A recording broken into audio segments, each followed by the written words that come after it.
evening and welcome to Ignite News on 6 at 6. It's Wednesday, July 16th, 2025. I'm Rihanna Nikram. Thanks for joining us. Here are the headlines. UN Senator pushes bill to boost defense ties with Guyana amid Venezuela threat. Police pursuing leads in deadly Buxton shooting. SASOD launches updated LGBTQIA Manifesto ahead of elections.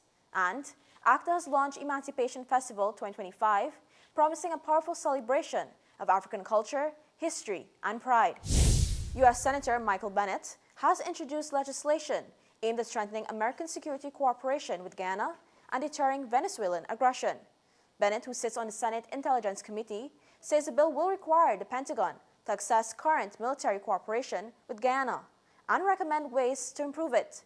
The move comes as Venezuelan President Nicolas Maduro continues to threaten Guyana's Essequibo region, territory internationally recognized as Guyanese. Maduro's regime has escalated tensions by flying military jets over Guyanese airspace and threatening all operation in the country's waters. The bill would mandate a report to Congress on whether more U.S. assistance is needed to prevent a potential Venezuelan attack. Both Democratic and Republican administrations have pledged support to Guyana. Bennett's bill seeks to build on those commitments, calling Guyana a key partner in regional stability and energy security. Guyana's oil exports to Europe have grown in significance as the world shifts away from Russian crude. Locally, police are searching for a silver motor car after a late-night shooting at Middlewok, Buxton left 2 people, including a teenager, dead and 6 others injured.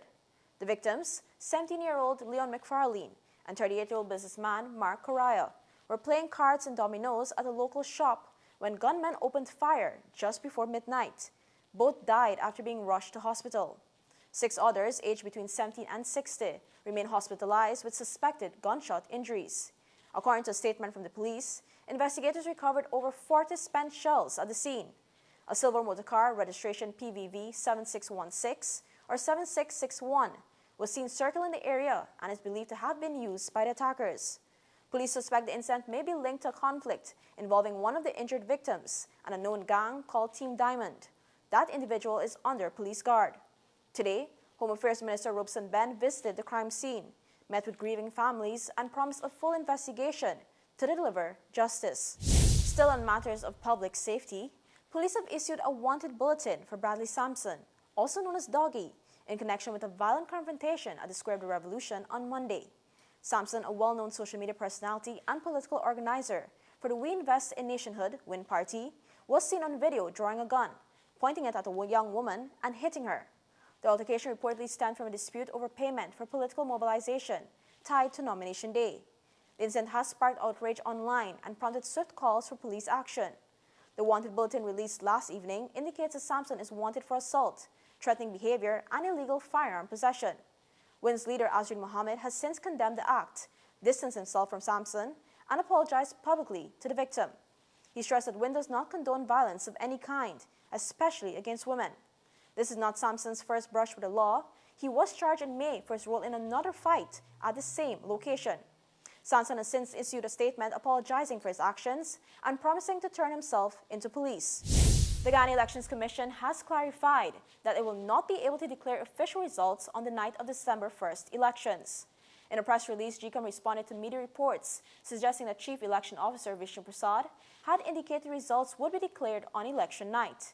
The election management body pointed to video footage, which shows the CEO stating that the electoral district declarations are targeted for the night after elections. That will be determined upon how you view it, because now the law requires that as soon as a statement of poll is being processed, simultaneously it goes up on the website. So the results of the elections could be known even before we are ready to declare it, because you can be sitting in your sitting room and be doing your own tabulation.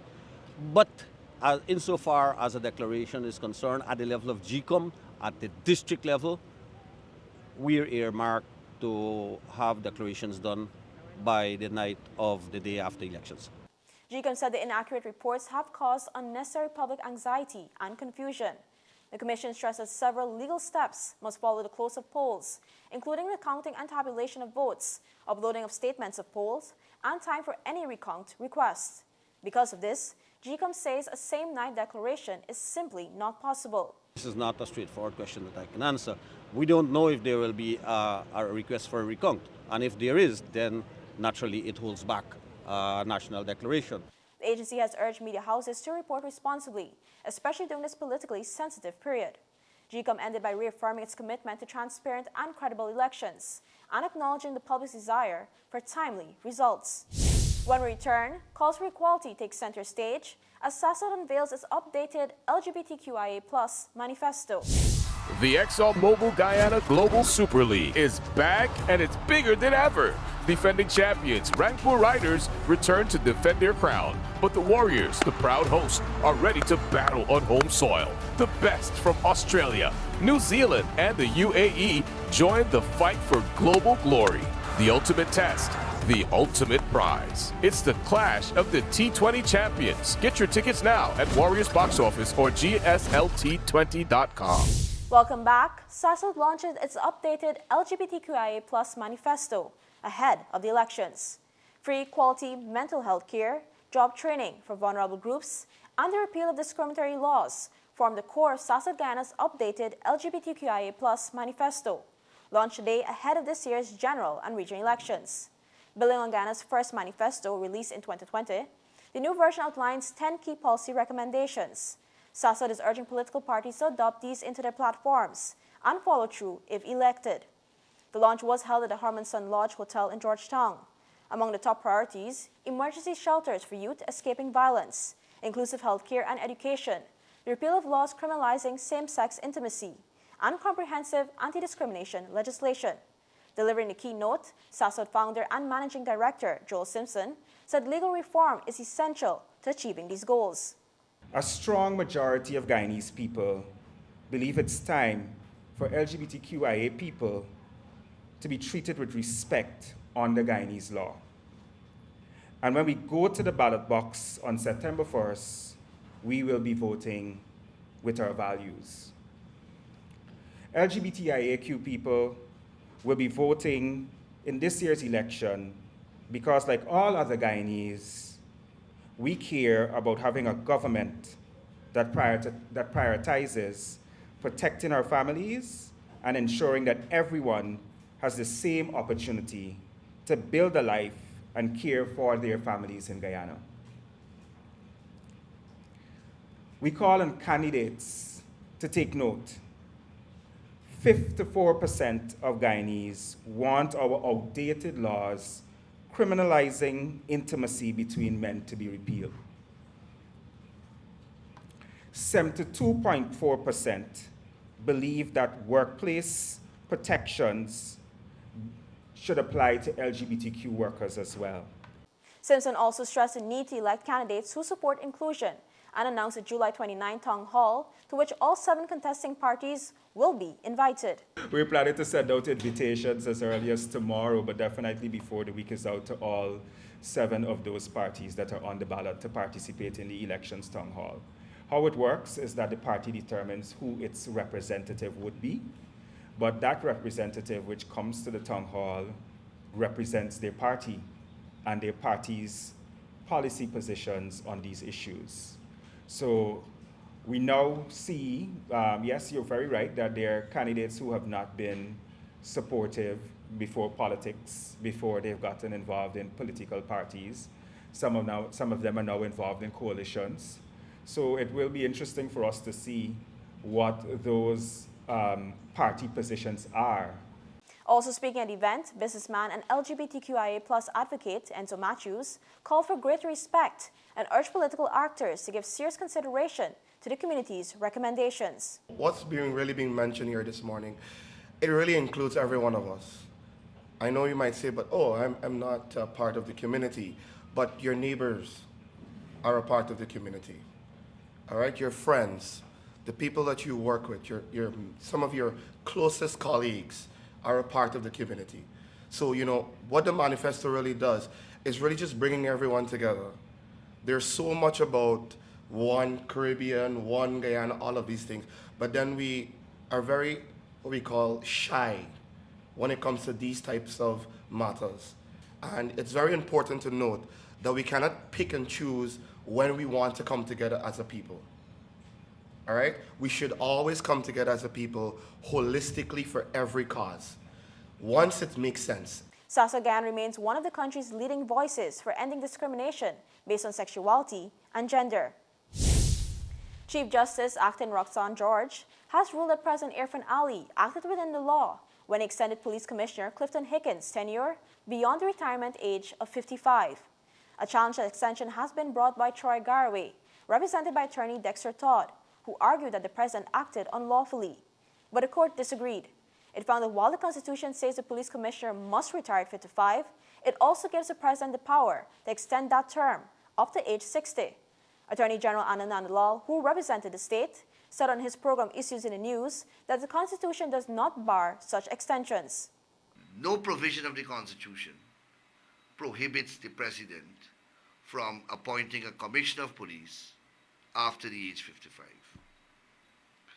It is this Constitutional Prescribed Matters Act that says, and this act also does not prohibit the president from appointing a person to the office of Commissioner of Police after that person attains 55. There is no express provision to that effect. What the section says is that a police commissioner shall vacate office at age 55. There's a huge difference. But that the president has a power to extend a commissioner, to extend the tenure of a commissioner of police beyond age 55, but not beyond 60. The court's ruling puts to rest conflicting views regarding the president's power to extend the tenure of certain senior office holders beyond the age of retirement. The court also ordered the applicant to pay $200,000 to the state and $300,000 to Commissioner Hicken in legal costs. Japanese company MODC is set to officially open its Guyana office this Friday at the Pegasus Suites and Corporate Center, marking another milestone in its growing presence in the local oil and gas sector. MODC is playing a key role in the offshore Starbuck block, delivering 2 new floating production, storage, and offloading platforms, FPSOs, one for the Uaru field and another for the Hammerhead project. The area with 2 FPSO for the Uaru field is already under construction, while design work is ongoing for the Hammerhead, Guyana's 7th oil field, which is expected to begin production by 2029. Since entering the market in 2023 with a small team, MODC has expanded rapidly and plans to have over 200 staff by 2026. The company says it remains committed to training and integrating Guyanese into its operations, with several locals already benefiting from international training. With over 55 years of experience and projects in more than 15 countries, MODC says it aims to support Guyana through knowledge, transfer, partnerships, and workforce development. The Maritime Administration Department, MARAD, has received a significant boost with the commissioning of a $790 million motor tug, ARO, which will support safety, trade, and commerce services. Built by the Dutch company Damen and Farm Supplies Limited, the ARO was discharged from the ship Vertum Joy and handed over to MARAD on the 2nd of June 2025. The vessel was commissioned on Monday at the Public Works Ministry's Transport and Harbors Department, Goods Wharf on Water Street in Kingston. Public Works Minister Bishop Juan Edgil told the commissioning that the tug was necessary given the growth occurring in the maritime sector. He said that with the expansion of the oil and gas sector, it was recognized since 2020 that it is necessary to improve the sector's management as well as investments in key assets. Had we not made those initial investments, the maritime sector would have been playing catch-up, or we would have been left as inoperable and maybe considered by some of the operators useless in terms of regulating and controlling what needs to be done within this sector. The ARO tug is capable of towing and maneuvering ships weighing between 10,000 and 20,000 tons. The 60-meter long and 6-meter wide tug is MARAD's second newest vessel in the past 2 years, with a pilot ship Arapaima valued at $535 million, being commissioned in late 2023. Comprehensive policies by the government have enabled the modernizing of local maritime operations. This includes the refurbishing of the MV Kimbia and the procurement of additional vessels to effectively handle increased cargo and tourism as part of the government's vision to improve the sector. Guyana's maritime sector has moved from broken down old boats, some lodged at the Mazaruni dockyard for years, and people looking at boats and asking if you're selling scrap metal, to a facility that will be able to meet international standards. According to the minister, more vessels are expected by year-end to transport cargo from the Demerara, Berbice, and Pomeroon-Supanam rivers. When we come back, ACDA launches Emancipation Festival 2025, and we catch up with the young athletes heading to Guatemala. Stay with us. Fuel it up and drive, Super 95, tune up. Fuel it up and drive, Super 95, tune up. Protect your fuel system, boy. High mileage and performance, boy. Guyana's Super 95 gasoline gives you more reasons to drive and is available at 56 service stations nationwide. For affordable price, high performance, and high mileage, choose Guyana's Super 95 gasoline. Fuel it up and drive. Your business is built on hard work, vision, and the drive to succeed. At GBTI, we understand what it takes to grow. That's why we offer Grow, a small business service designed to help your business expand, adapt, and reach its full potential. From new opportunities to new milestones, we're here to support you every step of the way. Grow from GBTI. Progress starts here. You're watching Ignite News on 6 at 6. Thanks for staying with us. We now turn to culture and celebration. ACDA launches Emancipation Festival 2025 with pride, purpose, and powerful performances. The African Cultural and Development Association, ACDA, has officially launched its Emancipation Festival 2025, promising one of the most vibrant celebrations to date. The media launch was held today at the Pegasus Hotel, where organizers outlined plans for the August 1st event at the National Park. This year marks 32 years of ACDA's Emancipation observance, guided by the team, highlighting the connection of all peoples through African culture, as we strive to build a world where all our children are loved and protected. The team honors the African experience in Guyana, from the struggle of slavery to the triumph of emancipation in 1838, and generations of cultural leadership. This year's events will include the Answer McCall Cook-Up Competition, Street Bazaar, Best Dressed, and sporting competitions, ancestral tributes, and performances from both local and international acts. Emancipation was freedom. Freedom from physical harm, freedom from mental harm, freedom from spiritual harm, but it wasn't freedom from economic harm.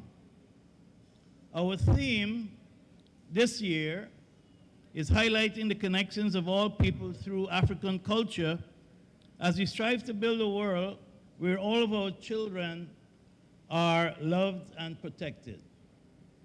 We must remind you that Africans have been on this earth for 3.2 million years. The skeleton Lucy, which is exhibited in Ethiopia, reminds us of that. We must also remember that we were enslaved in Guyana. We were not born slaves. Witness the magnificent civilizations of Kemet in Egypt, Ethiopia, Benin, Mali. Of course, we had Mansa Musa, the richest man in the world. And I can go on and on. Africans were the first intellectuals, the first doctors, the first teachers, the first scientists. Deputy Mayor Georgetown, Denise Miller, also spoke at the launch, calling for greater recognition of African contributions to Guyana's identity and urging youth to walk proudly in the footsteps of their ancestors. This year, we will have approximately 7 Babalawu. Those are priests within the Ifas culture that will be coming here to Guyana to pour those libations. And so I want to start with the first night, which is the Ancestor Night. The Ancestors Night will be held right in front of Demico House at that little car park there, and I'll tell you why, because you may want to know why. When we do the history in Guyana, that was one of our auction blocks. That is where our ancestors came off of the ships. They were put there, well, greased down in the pig fat, what have you, and they were auctioned off to all those wonderful villages that we have on the East Coast as known as plantations then. And so we go back there and we throw libation, which is honoring our ancestors. That is what we do. And on the 29th of this month, those Babala will be here to pour those libations. And so you have the opportunity of coming there and witnessing that. On the 30th, however, we go to the parade ground. And indeed, I heard my queen mother, she would have explained to you why we were here late, but indeed, we are a bit worried in terms of what transpires at the parade ground, because we don't want the energy and the dynamics of the parade ground where our ancestor bones are rest to be troubled. And so we are facing that battle right now. Even though, and this is side, the parade grounds come under the Mayor City Council, we are noticing that there are diversions going on the parade ground.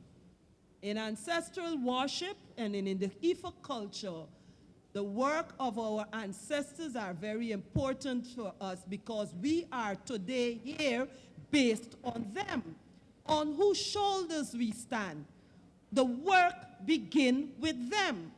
And so we pay honor to them, and where their bones are resting, it is sacred ground for us. And to trouble it, we take offense as African people to that. The Emancipation Festival is more than a celebration. It's a powerful act of remembrance and cultural pride.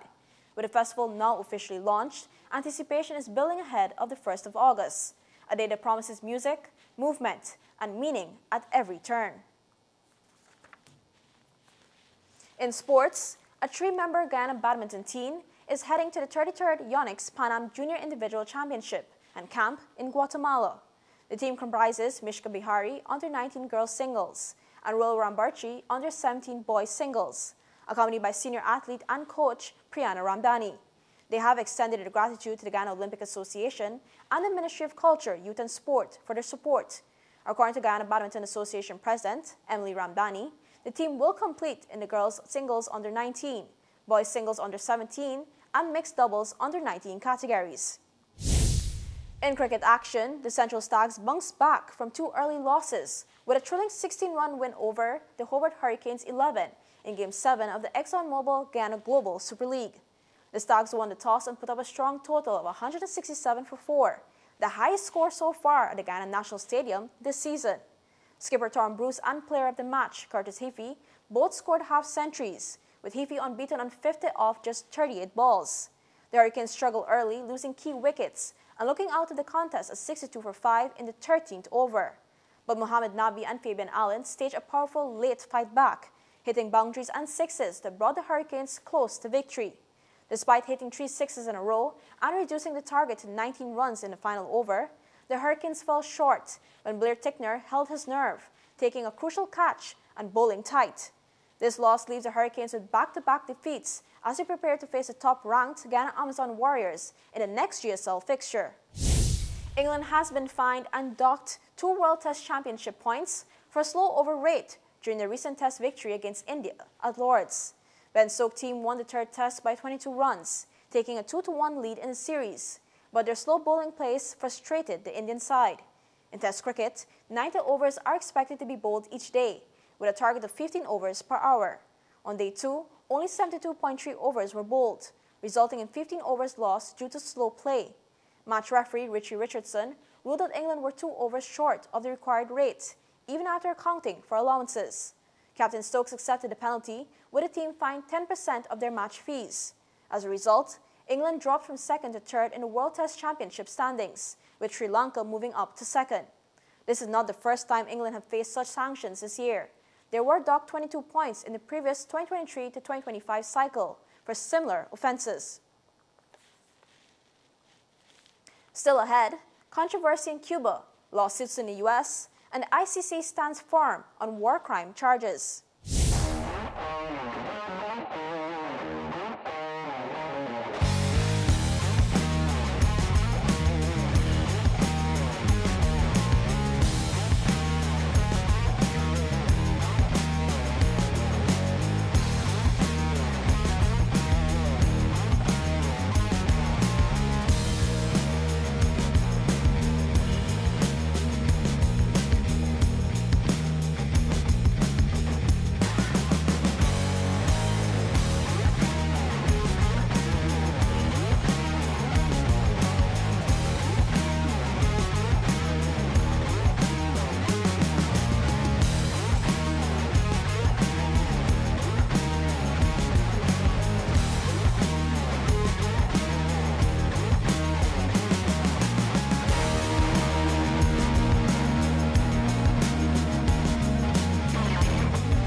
Welcome back. Cuba's Labor Minister resigns over shocking comments. 20 U.S. states fight to save disaster grants, and the ICC keeps its arrest warrants in place. Regionally, Cuban Labor Minister Marta Elena Feito Cabrera has resigned following widespread outrage over her controversial comments denying the existence of beggars on the island. Speaking in Parliament, she claimed there are no beggars in Cuba and that people searching through rubbish do so by choice to make easy money. Her remarks sparked strong criticism both inside Cuba and among the Cuban diaspora, prompting a rare public rebuke from President Miguel Diaz-Canel. Cuba is currently facing worsening poverty and food shortages amid a severe economic crisis. Feito Cabrera's comments were seen as out of touch, painting the government as unfeeling and disconnected from the struggles of ordinary Cubans. This episode highlights growing tensions within Cuba and its people grapple with economic hardships under the communist regime. In the U.S., a group of 20 mostly Democrat-led states has filed a lawsuit to block the Trump administration from ending a multi-billion-dollar FEMA grant program. The program, known as Building Resilient Infrastructure and Communities, or BRIC, helps fund infrastructure projects to protect against natural disasters. The lawsuit claims FEMA lacked authority to cancel the program in April, since Congress approved and funded it.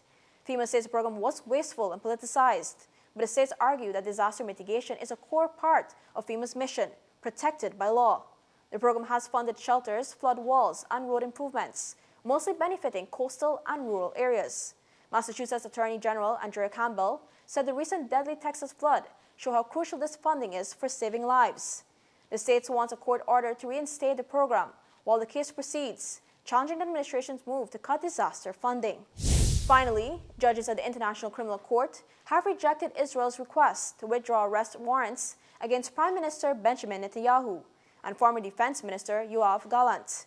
The ICC also denied Israel's call to suspend its broad investigation into alleged war crimes in the Palestinian territories. The warrants issued last November accused Netanyahu, Gallant, and a Hamas leader of war crimes and crimes against humanity related to the Gaza conflict. The court previously withdrew the warrant against a Hamas leader after reports of his death. Israel denies the court's jurisdiction and the allegations, arguing the investigation should be halted while jurisdiction is reviewed. However, the ICC judges ruled that the arrest warrant will remain in place until a decision on jurisdiction is made, a ruling that has no set timeline. In a related move, the U.S. has sanctioned 4 ICC judges, including 2 involved in this ruling, in response to the arrest warrants. And that's all for this edition of Ignite News on 6 at 6. For more stories, visit ignitenews.com or follow us on social media. Thanks for watching. I'm Rihanna Nikram. See you tomorrow for more Ignite News.